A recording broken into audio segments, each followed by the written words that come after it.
Good morning friends. आज अपन एक नए टॉपिक की शुरुआत करेंगे। आज से अपन एक नया टॉपिक पढ़ेंगे। अपन पढ़ेंगे आज नया टॉपिक सेल। कोशिका किसे कहते हैं, मतलब जो अपनी बॉडी की संरचनात्मक क्रियात्मक इकाई है कोशिका, उसकी स्टडी करेंगे। तो चलो शुरुआत करते हैं। कोशिका कोशिका शरीर की क्रियात्मक एवं संरचनात्मक इकाई को कोशिका कहते हैं। मतलब जो अपनी बॉडी की संरचनात्मक और क्रियात्मक इकाई है उसे कोशिका कहते हैं। यह अपनी बॉडी की जो सूक्ष्म इकाई है, सबसे छोटी इकाई है, उसे कोशिका कहते हैं। कोशिका के अध्ययन को, जो कोशिका का अध्ययन है उसकी कोशिका के अध्ययन को कोशिका विज्ञान या साइटोलॉजी कहते हैं। क्या कहते हैं? साइटोलॉजी कहते हैं। Cytology structural structural study of cell, मतलब जो सेल की संरचना है उसका अध्ययन करना क्या कहलाता है? साइटोलॉजी। और सेल बायोलॉजी किसे कहते हैं? कोशिका विज्ञान किसे कहते हैं? Structural and functional study of cell, मतलब कोशिका की संरचनात्मक और क्रियात्मक इकाई का अध्ययन करना ही क्या कहलाता है? Cell biology. सेल है, कोशिका है। कोशिका की खोज सर्वप्रथम किसने की थी? रॉबर्ट हुक ने 1665 में की थी। किसमें की थी? एक मृत सेल की खोज।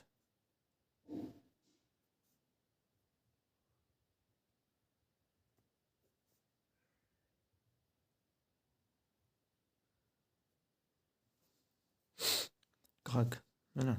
आधुनिक साइटोलॉजी के जनक कौन है? सीपी स्वासन। सीपी स्वासन आधुनिक साइटोलॉजी के जनक सीपी स्वासन है। और इंडियन साइटोलॉजी के जनक कौन है? डॉक्टर ए के शर्मा। कौन है? डॉक्टर ए के शर्मा। रॉबर्ट हुक, जो रॉबर्ट है उसकी बुक कौन सी है?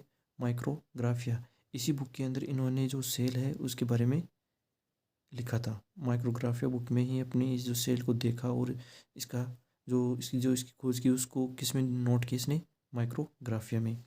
सेल को सर्वप्रथम देखा, जो कोशिका है उसको सर्वप्रथम किसने देखा था? मार्सेलो पिगी ने। किसने देखा था? मार्सेलो पिगी, मेलपिगी। मार्सेलो मेलपिगी ने देखा था और इसको कहा था यूरिकल। क्या कहा था? यूरिकल कहा था। कोशिका को यूरिकल किसने कहा था? मार्सेलो मेलपिगी ने। जो जीवित कोशिका की खोज है, जीवित कोशिका की खोज किसने की थी? Antonie van Leeuwenhoek. Antonie van Leeuwenhoek कब की थी? 1674 में की थी। 1674 में की थी। इन्होंने सेल को एनिमलक्यूली कहा। जो ये एंटोनी वॉन लुवेनहोक है, इन्होंने कोशिका को क्या कहा था? एनिमलक्यूली। और इन्होंने जो कोशिका की खोज की थी वो थी जीवित कोशिका। जो सर्वप्रथम खोजा गई जो जीवित कोशिका थी वो थी जीवाणु। इन्होंने जीवाणु की खोज की थी। किसमें की थी? वर्षा के पानी में। इन्होंने किसकी खोज की थी? जीवाणु की खोज की थी। इस खोज को, जो ये खोज थी, ये एंटोनी वॉन लीeuwenhoek ने जो जीवित कोशिका की खोज की थी, इस खोज को सीक्रेट ऑफ नेचर डिस्कवर्ड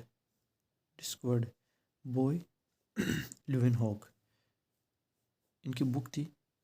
किनकी? एंटोनी वॉन लीeuwenhoek की बुक थी। उसमें क्या किया इन्होंने? प्रकाशित किया।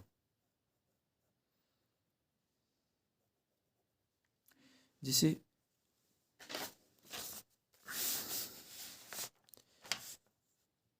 एक सेल है, सेल से सेल ग्रुप, बहुत सारी सेल, मतलब बहुत सारी सेल है ना, बहुत सारी सेल।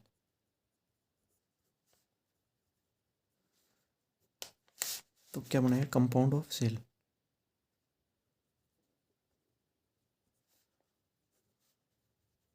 कंपाउंड ऑफ सेल से बनता है टिश्यू, उत्तक। ठीक है। और उत्तक मिलकर बनाते हैं ऑर्गन, और ऑर्गन से मिलकर बनाते हैं बॉडी। सेल सबसे छोटी इकाई कोशिका। कोशिका से बहुत सारी कोशिकाएं मिलकर क्या बना, जो बहुत सारी कोशिका इकट्ठी होकर क्या बनाती है? Compound of cell. Compound of cell से क्या बनता है? उत्तक। उत्तक से क्या बनता है? ऑर्गन्स। और ऑर्गन से क्या बनता है? अपनी बॉडी। इसलिए जो शरीर की संरचनात्मक क्रियात्मक इकाई क्या है? कोशिका है। ठीक है।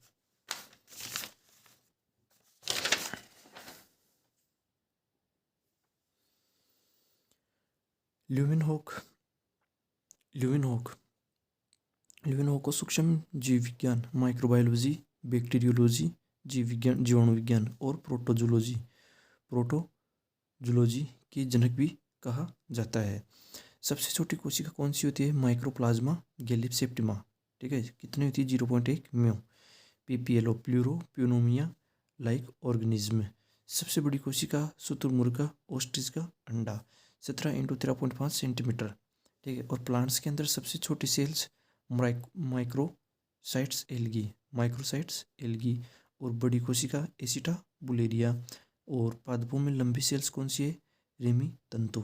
ठीक है, जिराफ की तंत्रिका तंत्र, जो जिराफ है उसकी तंत्रिका कोशिका 1 मीटर से ज़्यादा लंबी होती है।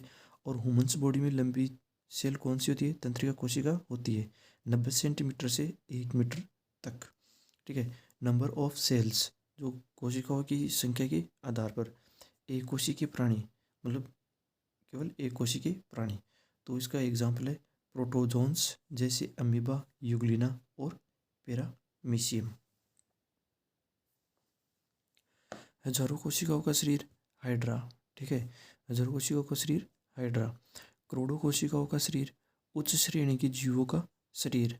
और हमारी बॉडी में 1000 अरब सेल्स प्रेजेंट होती है। ठीक है, जो अपनी बॉडी है, ह्यूमन्स बॉडी, उसमें 1000 खरब सेल्स प्रेजेंट होती है। कोशिका सिद्धांत किसने दिया? कोशिका सिद्धांत दिया था स्लाइडेन, जो पादप कोशिका में, और तथा स्वान ने जंतु कोशिका में दिया था। तो कोशिका सिद्धांत किसने प्रस्तुत किया? स्लाइडे एंड स्वान। और इसमें योगदान किसने दिया था? जिसको इनका जो समर्थन है वो किसने किया था? Rudolf Virchow. ठीक है, रुडोल्फ विर्चो का एक कथन है। रुडोल्फ विर्चो ने एक कथन कहा था कि रुडोल्फ विर्चो 1955 ने बताया कि न्यू सेल्स का फॉर्मेशन अपनी पूर्ववर्ती कोशिका के डिवीजन से होता है। मतलब नई कोशिका का निर्माण पूर्ववर्ती कोशिका के विभाजन से होता है। विभाजन कितने प्रकार का होता है ये अपन आगे पढ़ेंगे। वैसे 3 प्रकार का होता है, असूत्री, समसूत्री व अर्धसूत्री। ठीक है, इसका कथन था ओमिनस सेलुला ई सेलुला। किसका कथन था ये? रुडोल्फ विर्चो का कथन था ओमिनस सेलुला ई सेलुला।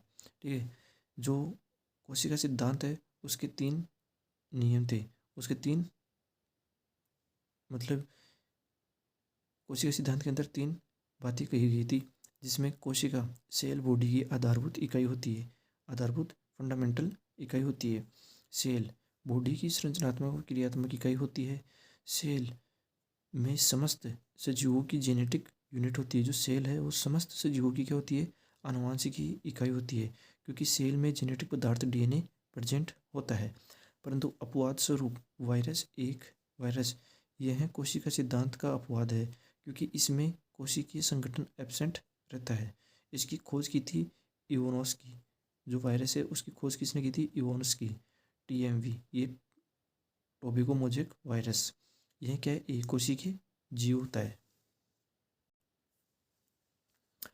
आरबीसी रेड ब्लड सेल और चार्ली ट्यूब कोशिकाओं में एक केंद्रक और अन्य अंग नहीं पाए जाते, जैसे माइटोकॉन्ड्रिया, क्लोरोप्लास्ट इत्यादि नहीं पाए जाते। ठीक है, ऊंट और लांबा की आरबीसी में केंद्रक पाया जाता है। जो ऊंट और लांबा है उनकी आरबीसी है, उनके अंदर केंद्रक न्यूक्लियस प्रेजेंट होता है।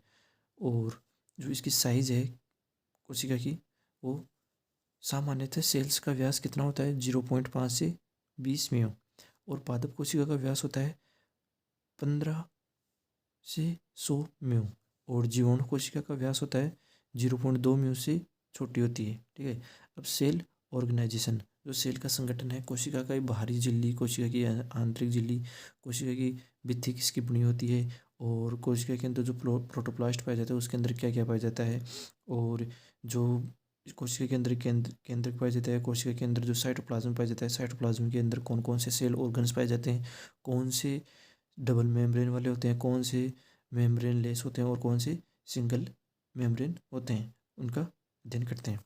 ठीक है, सेल संगठन 2 प्रकार का, 2 भागों में बटा होता है। एक तो होता है सेल वॉल, कोशिका भित्ति, और एक होता है प्रोटोप्लास्ट।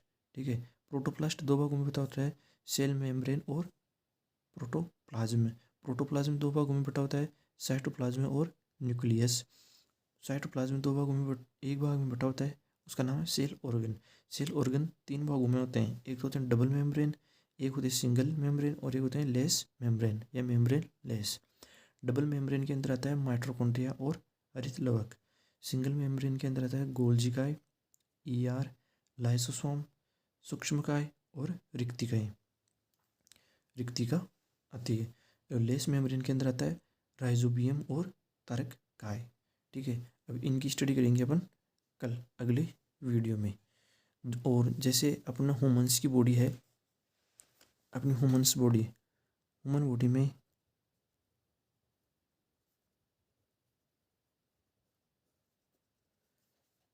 बड़ी सेल कौन सी है? ओवम।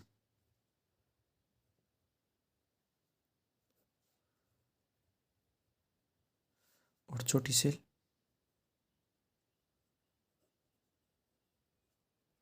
स्पर्म। ह्यूमन्स बॉडी की सबसे बड़ी सेल ओवम और सबसे छोटी सेल स्पर्म और सबसे लंबी सेल तंत्रिका तंत्र। ठीक है, अब अपन इसकी जो कोशिका संगठन है, सेल संगठन है, सेल ऑर्गेनाइजेशन है, इसकी स्टडी अपन अगले वीडियो में करेंगे।